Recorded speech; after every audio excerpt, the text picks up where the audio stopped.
Recording number 160 భాగవత వివరణము. భృగు మహర్షికి ఆయన భార్య ఖ్యాతికి 2 కొడుకులు పుట్టారు. ధాత విధాత అని చెప్పుకున్నాము. ధాతకు ఆయతి అనే భార్య వల్ల మృకండు పుట్టాడు. విధాతకు నియతి వల్ల ప్రాణుడు పుట్టాడు. మృకండు అంటే మరణం అన్నమాట, చనిపోవటం. ప్రాణుడు అంటే జీవుల ప్రాణం, అంటే మొత్తం మూల తత్వంగా వచ్చేసినాయి అన్నమాట. ఈ రెండు కూడా పుట్టడం పోవటం అనేది సృష్టిలో ఒక తత్వంగా వచ్చేసినాయి. అంటే ఒక జీవి పుట్టడం, ఒక వస్తువు పోవటం అని కాదు. రావటము అనే లక్షణం ఉన్న ప్రతిదీ పోవటము అనే లక్షణం ఎస్టాబ్లిష్ అవ్వటానికి ఈ మృకండు ప్రాణుడు వీళ్ళు రెస్పాన్సిబుల్ అన్నమాట. ప్రజ్ఞ అనేది లీనం అవటమే మృత్యువు, చావు అన్నమాట. అలాగే మెలకువ తెచ్చుకోవటమే ప్రాణం. ఈ రెండు క్రమంగా చీకటి సూర్యరశ్మిలాగా, చీకటి వెలుగుల్లాగా ప్రవర్తిస్తాయి అంటున్నారు. మృకండుడికి మార్కండేయుడు పుట్టాడు. ఇతడు మృత్యు రహస్యంలో మేలుకొని ఉన్నాడు అంటున్నారు. అంటే మార్కండేయుడికి మృత్యు అంటే ఏమిటో తెలుసు, అంటే మృత్యువును జయించాడు అని అర్థం అన్నమాట. మనకు కూడా కథ తెలుసు. లింగాన్ని, శివలింగాన్ని కావిలించుకొని గట్టిగా పట్టుకుని నువ్వే రక్షించేవాడివని కూర్చుంటే యముడు వచ్చినవాడు వచ్చినట్టు వెళ్ళిపోవటం జరుగుతుంది.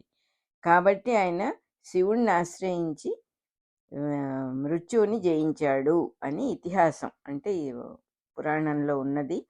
ప్రాణుడికి వేదశిరుడు అనే కొడుకు పుట్టాడు. ఇతడు వేదము యొక్క శిరస్సు, లేకపోతే ప్రణవము అంటే ఓంకారం. ఓంకారమే ఆధారంగా మన శ్వాస నడుస్తూ ఉన్నది. మనకు కూడా తెలుసు, సోహం అన్నప్పుడు ఓమే రిఫ్లెక్ట్ అవుతుంది, ఆ శబ్దం వస్తుంది శ్వాస పీల్చేటప్పుడు. ప్రాణుడికి ఓంకార స్వరూపుడైన శ్వాస అనేటటువంటి వేదశిరుడు అనే కొడుకు పుట్టాడు. మనకి పుట్టాడు పోయాడు ఈ మాటలన్నీ మనుషులకే వర్తిస్తాం కాబట్టి మనకు కొంచెం ఇది ఏమిటి, ఇది చాలా మనుషుల్లాగా చెప్తున్నారే అని అనిపించవచ్చు. ఇవన్నీ కూడా భగవంతుడి నుంచి వచ్చిన ప్రజ్ఞలే, ప్రాణశక్తులే. ప్రతిదీ కూడా ఒక జీవి కిందే లెక్క, అందుకని అట్లా చెప్తూ ఉన్నారు. అంతేకాకుండా ఆ సిస్టంలో చెప్పినప్పుడు ఒకదాని నుంచి ఇంకొకటి వచ్చింది. రెండు పాజిటివ్ నెగటివ్ కలిసినప్పుడు మూడోది పుట్టడం అనేది చాలా న్యాచురల్. కాబట్టి అలా ఇద్దరికి ఒక్కొక్కళ్ళు ముగ్గురు నలుగురు పుట్టినట్టుగా, వీళ్ళు దంపతులైనట్టుగా కథగా చెప్తూ ఉన్నారు. మర్చిపోకుండా ఉంటాం కాబట్టి. మాస్టర్ గారు ఎప్పుడూ అనేవారు, అన్ని పిట్ట కథలుగా చెప్పారు పెద్దవాళ్ళు. పిట్ట కథలు పిల్లలకు కూడా చెప్పొచ్చు, కానీ పిట్టలు ఎగిరిపోయి కథలు మిగిలిపోయినాయి. ఇప్పుడంటే పిట్టలంటే సారాంశం ఎగిరిపోయింది, కథలుగా మిగిలిపోయింది కేవలం. అందుకని ఆ కథలు విని ఇవి అర్థం పర్థం లేని కథలు అని అనిపించవచ్చు కొంతమందికి. భృగు మహర్షికి ఉసెన అని ఇంకొక భార్య కూడా ఉందిట. ఆవిడ వల్ల ఉసనసుడు పుట్టాడు. ఆయననే కవి లేకపోతే శుక్రుడు అని అంటారుట. ఉసెన అంటే అర్థం ఏంటంటే నివసించటము, లేకపోతే దేహ కల్పనము, శరీరాన్ని కల్పించే శక్తి అన్నమాట ఉసెన అంటే. దానికి రూపం కల్పించేవాడు కాబట్టి ఆమె కొడుకు కవి అని చెప్పి, రూపము కల్పించేవాడు కాబట్టి కవి అని పిలుస్తున్నారు అన్నమాట. అతడు ఆ ఆకాశంలో ఆచార్యుడైన శుక్రుడుగా ఉంటాడు, గ్రహలోకంలో శుక్రగ్రహంగా ఉంటాడు, మన దేహంలో శుక్రధాతువుగా ఉంటాడు. దీని ప్రభావం వల్లనే శరీరాన్ని వదిలేసిన జీవుడు మళ్ళీ తల్లి గర్భంలోకి వచ్చి వేరే దేహం ధరించటము అనేటటువంటి ప్రాసెస్ వచ్చిందిట ఆ శుక్రుడి వల్లనే. ఈ ప్రభావం వల్లనే దీన్నే మృత సంజీవిని విద్య అని మనకు పురాణాల్లో రాశాడు. శుక్రాచార్యుల వారికి చనిపోయిన వాళ్ళని బతికించటం తెలుసు. రాక్షసులకు గురువు ఆయన. ఎంతమంది చనిపోయినా ఆయన వాళ్ళని మళ్ళీ బతికిస్తూ ఉన్నాడు అనే కథ అలా వచ్చిందన్నమాట. తల్లి గర్భంలో పడకముందే జీవుడు తండ్రి దేహంలో శుక్రధాతువులో ఈ రూపం సూక్ష్మంగా ఏర్పడి ఉంటుంది. కాబట్టి జీవుడు చనిపోయిన తర్వాత భస్మమైపోయి శుక్రాచార్యుడితోకి తాగిచ్చేసి మళ్ళీ ఆయన గర్భంలోనే రూపం ధరించి బయటకు వచ్చినట్టుగా మన పురాణాల్లో చెప్తూ ఉన్నారు. అందువల్ల మొట్టమొదట జీవుడు తండ్రి శరీరంలోనే చేరతాడు. ఈ తండ్రి శుక్రం వలన జన్మించిన పుత్రుడు తండ్రిని మళ్ళీ తన కొడుకుగా పొందుతాడు అని చెప్పారు ఇక్కడ. ఈ సందర్భంలో పెద్దవాళ్ళు ఎవరో చెప్తూ ఉంటే విన్నాను. కొత్త దంపతులు తీర్థయాత్రకు వెళ్ళాలి అని ఒక రూల్‌ట పూర్వకాలం. ఎందుకు వెళ్ళటమే కాకుండా సరిగంగ స్నానాలు అని అంటారు. సరిగంగ స్నానాలంటే కొంగులు ముడి వేసుకొని ఇద్దరూ ఒక్కసారే నదీ స్నానాలు చేయాలి. అన్ని తీర్థాల్లో స్నానం చేయాలిట. ఎందుకొచ్చింది ఆ సాంప్రదాయము? కొత్త దంపతులే ఎందుకు వెళ్ళాలి అంటే, ఒకటేమో ముసలివాళ్ళు అయిన తర్వాత తీర్థయాత్రలు చేయటం అనేది కొంచెం కష్టమైన పని. తర్వాత ఏదో చేసిన పాపాలు పోతాయి, ఒక మునుగు మునిగితే అనే నమ్మకంతో చేస్తారు. అది కాదు దాంట్లో ఉద్దేశము. కొత్తగా పెళ్ళైన వాళ్ళు నదీ స్నానాలు చేసినప్పుడు ఆ నదీ జలాలు తాగినప్పుడు వా ఆ పురుషుడి మగవాడి శరీరంలోకి నీళ్ల ద్వారా ఈ జీవులు ఎవరు ఏ తండ్రి దగ్గర చేరి తల్లి గర్భంలోకి వెళ్ళాలని కాచుకోనుంటారో వాళ్ళందరూ ఆ నీళ్లలో నదీ జలాల్లో ఉంటారట. వాళ్ళు ప్రవేశిస్తారట తండ్రి శరీరంలో. తండ్రి శరీరంలో ప్రవేశించి తర్వాత తల్లి గర్భంలోకి చేరటం అనే ప్రాసెస్ మనకు కూడా తెలుసు. కాబట్టి ఈ కొంగులు కట్టుకొని నదీ స్నానాలు చేసినందువల్ల ఆ పుట్టబోయే వాడికి వీళ్ళు దంపతులు, ఈ దంపతులకి నేను పుట్టొచ్చు అనేటటువంటి చక్కని సంకల్పం కలుగుతుందన్నమాట. అందుకని పెళ్ళైన కొత్తల్లో తీర్థయాత్రలు చేయాలి అనే సంప్రదాయం ఉంది. కొంగులు ముడి వేసుకొని స్నానం చేయటం అనేది కూడా అట్లాగే వచ్చింది. కొంగు ముడి వేయకపోతే మనం ఏదో పని పెట్టుకొని అటు ఇటు వెళ్ళిపోతామని పెద్దవాళ్ళకి తెలుసు. కాబట్టి కొంగు ముడి వేసేస్తే అటు ఇటు కదలరు కదా. సో ఇద్దరు ఒక చోటే ఉండే పద్ధతిలో అలా చెప్పారట. ఆయన చెప్పారు, ఒక పెద్ద ఆయన. నిజమే అని అనిపించింది నాకు. అయి ఉండాలి న్యాయంగా. ఏవో పెద్దవాళ్ళు చెప్పినవన్నీ కూడా మంచికే చెప్తారు కదా. తండ్రి శుక్రం వల్ల మళ్ళీ తండ్రే తన కొడుకు పుడతాడు. అదే జీవుడు కచుడై శుక్రుడి నుంచి బయటికి వచ్చి మళ్ళీ శుక్రుడిని బతికించిన పురాణ కథ కూడా అట్లాగే వచ్చింది. వింటున్నారు. అలాగే కర్దముడి 9 మంది కూతుళ్ళ వల్ల సంతానం, ఎంత సంతానం అంటే లోకాలన్నీ నిండిపోయినాయి. శ్రద్ధతో ఇదంతా ఎవరైతే చదువుకుంటారో, ఎవరు పారాయణ చేస్తారో, ఇదంతా కూడా చదివిన వాళ్ళ పాపాలన్నిటినీ కూడా హరిస్తుంది, విన్న వాళ్ళ పాపాలన్నిటినీ హరిస్తుంది. ఈ వృత్తాంతం అంత గొప్ప వృత్తాంతము. ఇది సృష్టి ఎలా వచ్చింది అనేటటువంటి, ఎలా వచ్చింది, ఎలా ఫరెవర్గా ఉంటోంది, కంటిన్యూటీ ఎలా ఉంది సృష్టికి అనేది కూడా ఉంది. కాబట్టి ఇందులో ఇది చాలా గొప్ప విషయం. ఇది సకల పాపములను హరిస్తుంది అని చెప్పారు ఇక్కడ. కాబట్టి మీరు నేను కూడా అందరము ధన్యులమే. వినేవాళ్ళు చెప్పేవాళ్ళు కూడా ధన్యులమే అని చెప్పి అనిపిస్తోంది. ఇంకా కూడా చెప్తూ ఉన్నాడు ఆయన, శ్రద్ధ గలవాడివి కాబట్టి నీకు చెప్పాను నాయన, నేను అందరికీ అర్థం కాదు ఇది.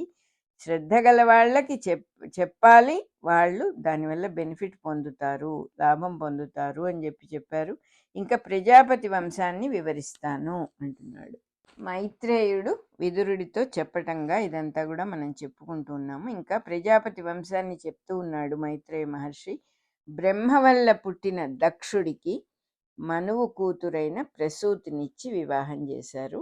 ఆ దంపతులకు 16 మంది కూతుళ్ళు పుట్టారు. వీళ్ళే తిథులు అన్నమాట, లేక చంద్ర కళలు. శ్రీ విద్యలో వీళ్ళని నిత్యలు అని అంటారుట. ఈ కన్యలలో 13 మందిని దక్షుడు ధర్మరాజుకిచ్చి పెళ్లి చేశాట. ధర్మరాజు అంటే ధర్మములకు రాజైన యమధర్మరాజు అన్నమాట. వీనినే యమము అనే పేరుతో అష్టాంగ యోగంలో మొట్టమొదటి అంగముగా ఉపాసిస్తారు. మనకు కూడా తెలుసు, యమనియమాలు అని మొట్టమొదటిగా చెప్పుకుంటాం. వీళ్ళ పేర్లు ఏమిటి? ఆడపిల్లల 16 మంది పేర్లు అంటే శ్రద్ధ, మైత్రి, దయ, శాంతి, తుష్టి, పుష్టి, ప్రియము, ఉన్నతి, బుద్ధి, మేధ, తితిక్ష అంటే ఓర్పు, హ్రీ అంటే లజ్జ, మూర్తి అంటే అందం. వీళ్ళందరూ కూడా ధర్మమూర్తి భార్యలు. అంటే ధర్మాన్ని సాధించుకోగలిగిన సంపత్తిట వీళ్ళందరూ కూడా. ఎంత చక్కగా చెప్పారు. వీళ్ళు వరుసగా పాడ్యమి, విధియ, తదియ, చవితి, పంచమి, షష్ఠి, సప్తమి, నవమి, దశమి, ఏకాదశి, ద్వాదశి, చతుర్దశి అనే తిథులకు అధిదేవతలుగా ఉన్నారు ఈ ఆడపిల్లలందరూ. ఇంకొక కన్యను అగ్నికిచ్చాడుట ఆయన. అగ్నికిచ్చి పెళ్లి చేశాడు. ఆవిడ పేరు స్వాహాదేవి, అష్టమి అన్నమాట ఆవిడ. ఒక ఆవిడనేమో పితృదేవతలకి ఇచ్చాడు, అమావాస్య అన్నమాట. పితృదేవతలకి ఇచ్చిన ఆవిడ పేరు అమావాస్య. 16వ అమ్మాయిని జననము మరణము లేని పరమశివుడికి ఇచ్చి పెళ్లి చేశాడు. ఆవిడ పేరే సతీదేవి. ఈవిడయే శక్తి స్వరూపిణి అయినటువంటి పూర్ణిమ. శ్రీ విద్యలో ఈమె పేరు షోడసి అని అంటారు. ఈవిడే స్త్రీల మాంగళ్యానికి, మంగళత్వానికి, మంగళకరమైనటువంటి స్త్రీత్వానికి ఆవిడ అధిదేవత. ధర్మరాజుకు, యమధర్మరాజుకు శ్రద్ధ వల్ల శృతము అనే కూతురు పుట్టిందిట. మైత్రి వల్ల ప్రసాదము, దయ వల్ల అభయము, శాంతి వల్ల సుఖము, వీళ్ళందరూ ఆయన భార్యలు కదా. తుష్టి వల్ల ముదము, పుష్టి వల్ల స్మయము, క్రియ వల్ల యోగము, ఉన్నతి వల్ల దర్పము, బుద్ధి వల్ల అర్థము, మేధ వల్ల స్మృతి, తితిక్ష వల్ల క్షేమము, హ్రీ వల్ల ప్రశ్రయము అనే కూతుళ్ళు పుట్టారు ఈయనకు కూడా. మూర్తి అనేటటువంటి అమ్మాయి వల్ల నరనారాయణులు అనే మహర్షులు పుట్టారు. ఈ నరనారాయణులు సకల మొత్తం కళ్యాణ గుణాలన్నిటికీ వాళ్లే మూలం, ఉత్పత్తి స్థానంలో అన్నారంటే ఏ మంచి గుణమైనా వాళ్ళ దగ్గర నుంచే వచ్చినాయి, వేరే ఇంకొక దారి లేదు అని అర్థం. ఈ సింబాలిజం ఎట్లా వచ్చిందంటే, ధర్మాన్ని సాధించుకోవటానికి మనం ఒక్కొక్క లక్షణాలు నేర్చుకుంటాం కదా. ఆ కూర్చుకున్న సద్గుణాలన్నీ దగ్గరికి ఒక్కొక్క సద్గుణం నేర్చుకుంటూ వచ్చాం. దానివల్ల మంచి లక్షణాలు నేర్చుకున్నందువల్ల వచ్చిన సాధన వల్ల వచ్చే అనుభవాలన్నీ కూడా వాళ్ళ పిల్లలుగా వర్ణించారన్నమాట. సృష్టిలో మనుషుల్లో ఇవన్నీ సాధనను బట్టే సత్యమైపోతాయి. అందువల్ల ఈ కథలన్నీ, ఈ వంశాల కథలన్నీ కూడా మన్వంతరం మొత్తానికి వర్తించే కథలు. ఒక కాలం అని కాదు, ఒక మనువు గారు ఉన్నంత కాలము ఉన్నటువంటి కథలట ఇవన్నీ కూడా. ఈ వంశాల కథలన్నీ కూడా అలవాటుని బట్టి భాగవతాన్ని చదువుకునే వాళ్ళల్లో కూడా సత్యములై ప్రత్యక్షమవుతాయి ఇవి లక్షణాలు అంటున్నారు. శ్రద్ధ అనే ఆవిడ వల్ల శృతము పుట్టును అంటే ఏది విన్నా సరే ఆ విషయాన్ని ఆచరణలో పెట్టడం అనేది జరగటం అనేది కూడా సృష్టిలోకి వచ్చింది. శ్రద్ధ అనే ఆవిడ వల్ల శృతము పుట్టింది అని చెబుతున్నారు. మైత్రి అనే ఆవిడ వల్ల ప్రసాదం అంటే మనస్సుకు ఒక వికాసం కలుగుతుంది అన్నమాట. దయ వల్ల అభయం అంటే భయపడనక్కరలేని స్థితి ఏర్పడుతోంది. దయగల వాళ్ళు ఇంకొకళ్ళకు కూడా అభయం ఇస్తారు అని చెప్తున్నారు ఇక్కడ. శాంతి వల్ల సుఖం వస్తుంది. తుష్టి వల్ల ముదము కలుగుట మనకందరికీ కూడా తెలుసు. తృప్తిగా ఉన్నవాడి మనస్సు ఒక ఆనందంలో ఉంటుంది. ముదము అంటే ఒక నిండు కుండలాగా ఉంటాడన్నమాట, తొణకడు. ఉన్నతి వల్ల దర్పం కలుగుతుంది, జాగ్రత్తగా ఉండాలి అంటున్నారు. దర్పం అంటే ఇక్కడ గర్వం కాదు, తను గొప్పవాణ్ణి మిగతా వాళ్ళు తక్కువ వాళ్ళు అని అనిపించి 10 మందిలో తనను వాళ్ళు గుర్తించాలి అని పాటుపడతారు. గొప్ప కోసం విరగబడటం అని రాశారు క్లియర్గా ఇక్కడ.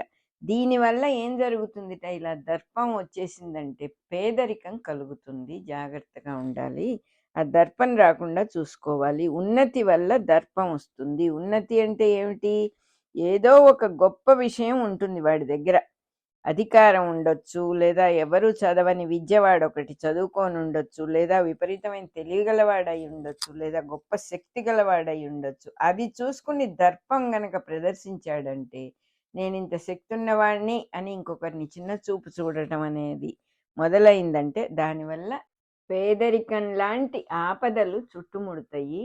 అలాంటి దర్పం గనక ఉంటే జాగ్రత్తగా ఉండాలి అంటున్నారు. బుద్ధి వల్ల అర్థము కలుగును అంటే అర్థం ఏంటంటే ఏ పని చేసినా ఆ ఉపయోగాన్ని, ఆ రిజల్ట్ని జాగ్రత్తగా మనకి అవసరానికి పనికొచ్చేటట్టుగా చక్కబెట్టుకునేదే బుద్ధి అన్నమాట. ఎకానమీ ఆఫ్ ది సిచ్యుయేషన్ అన్నమాట. మేధ వల్ల స్మృతి కలుగును అన్నారు. అంటే ఏంటి, ఎప్పుడు కావాలో అప్పుడు నేర్చుకున్న విద్యలన్నీ ఉపయోగిస్తాయి, అక్కడక్కరకు వస్తాయి, ఉపయోగిస్తాయి. లేకపోతే ప్రయోజనం ఏముంది, అవసరమైనప్పుడు ఆ స్మృతి వస్తుందన్నమాట. ఏదైతే మనకు ఉపయోగిస్తుందో ఆ స్మృతి రావటమే దాన్ని మేధ వల్ల స్మృతి కలగటము అంటారు. తితిక్ష వల్ల క్షేమం కలుగుతుంది అన్నారు మళ్ళీ. తితిక్ష అంటే ఓర్పు. ఓర్పు వహించిన వాడు ఎవడైతే ఓర్పుగా ఉంటాడో వాడికి అసలు ఆపదలే రావు అని రాశారు ఇక్కడ. హ్రీ అనే ఆవిడ వల్ల ప్రశ్రయము వస్తుంది అంటే ఎవరైనా దుష్టులుగా ఉన్నప్పుడు ఆ దుష్ప్రవర్తన చూసి కొంచెం సిగ్గుబడి లజ్జ వస్తుందిట, వాళ్ళకి సిగ్గుపడతారుట. దాన్ని ప్రశ్రయము అంట. నరనారాయణులు అంటే జీవుడు దేవుడు. వీళ్ళు తపస్సు చేసి సకల సద్గుణాలని కూడా లోకానికి సాధించి పెట్టారు. మొత్తం ఆ సద్గుణాలన్నీ వాళ్ళే తీసుకొచ్చారట. అంటే ఆత్మధ్యానం చేస్తూ తపస్సు చేసుకునేవాడు, పరమాత్మ ధ్యానం చేస్తూ తపస్సు చేసుకునేవాడు కళ్యాణ గుణాలన్నిటినీ కూడా లోకానికి నేర్పుతాడు అని అర్థం అన్నమాట. నరనారాయణులు పుట్టిన సమయంలో గాలి చక్కగా మందమందంగా, ఎంతో అనుకూలంగా, మందమందంగా అంటే చక్కగా పిల్లవాయువులు వీచినాయిట. దిక్కులన్నీ స్వచ్ఛంగా అయినాయిట. లోకాలన్నిటికీ ఒక తెలియని ఆనందం వచ్చిందిట. దేవదుందుభులన్నీ కూడా మోగినాయిట. సముద్రాలు ఘర్షణ మానేసి నిదానించినాయిట. నదులన్నీ చక్కగా పొంగి ప్రవహించినాయిట. గంధర్వులు కిన్నెరులు గానం చేస్తే ఆ గానం అందరికీ వినపడిందిట. అప్సరసలందరూ నాట్యం చేశారట. ఇక్కడ ఒక విషయం చెప్తాను. అప్సరసలు అనే మాట వచ్చింది కాబట్టి అప్సరస అనే మాటకి అప్ ఆపో అంటే నీళ్ళు అని అర్థం. అప్సరస అనే మాటకి నీటి బుడగ అని కూడా అర్థం ఉంది అని చెప్పి ఎవరో చెప్పారు మొన్న. అంటే ఆ అప్సరసల అందం నీటి బుడగతో సమానం. ఎవరి అందమైనా కూడా నీటి బుడగతో సమానం. ఒకసారి ఉండి ఒకసారి లేకపోయేది. ఏదైనా యాక్సిడెంట్లో అంద చక్కదనం పోవచ్చు, రోగం వచ్చి పోవచ్చు, లేదా ముసలితనం వచ్చి పోవచ్చు. అది ఉండేది కాదు. దాన్ని నమ్మకంగా ఇది ఉన్నది అని గట్టిగా దాన్ని నమ్ముకొని దాన్ని ఆరాధించటం అనే పద్ధతి సరైంది కాదు అని అందుకని అలా పెట్టుండాలి ఆ పేరు. అప్సరసలందరూ నాట్యం చేశారట. దేవతలు వృష్టి కురిపించారట, పూలవాన కురిపించారట. ముని జనాలందరూ ఎంతో సంతోషపడ్డారట. జీవులందరూ ఆ ఇద్దరిని కూడా స్తోత్రం చేశారట. వాళ్ళు పుట్టిన సమయంలో బ్రహ్మ మొదలైన దేవతలందరూ కూడా దిగి ఇట్లా కిందకొచ్చి చెప్పారట, ఆకాశంలో మబ్బులు వేరే వేరే రూపాలతో కనిపిస్తాయి, అట్లాగే ఏ జీవి ఆత్మలోనైనా మాయ చేత ఈ జగత్తు ఉన్నట్లుగా అనిపిస్తూ ఉంటుంది. ఈ మొత్తం ఏ ఆత్మలో తోస్తోందో ఆ పరమాత్మ ఉన్నట్లుగా లోకాలన్నిటికీ తెలియటం కోసమే ముని రూపాలుగా మీరు ధర్ముని ఇంట్లో పుట్టారు. అటువంటి నారాయణుడికి నమస్కరిస్తూ ఉన్నాము అని చెప్పి చెప్పారు దేవతలందరూ కూడా. సత్వగుణంతో మమ్మల్ని పుట్టించావు తండ్రి, నీ సత్వగుణంతో సృష్టించబడిన మమ్మల్ని కూడా నీ కరుణా కటాక్షాలతో చూడు అని నారాయణుడికి నమస్కరించుకున్నారు. ఆ దేవతలందరినీ కూడా తన కృపా కటాక్షాలతో, కృప నిండిన కళ్ళతో చూపులతో చూసి నరనారాయణులు ఇద్దరు కూడా గంధమాదన పర్వతం దగ్గరికి వెళ్ళిపోయారు. తండ్రి ఎంతో సంతోషించాడు. నరనారాయణుల తండ్రి సంతోషపడ్డాడు అన్నమాట. రికార్డింగ్ నంబర్ 160 అయిపోయింది.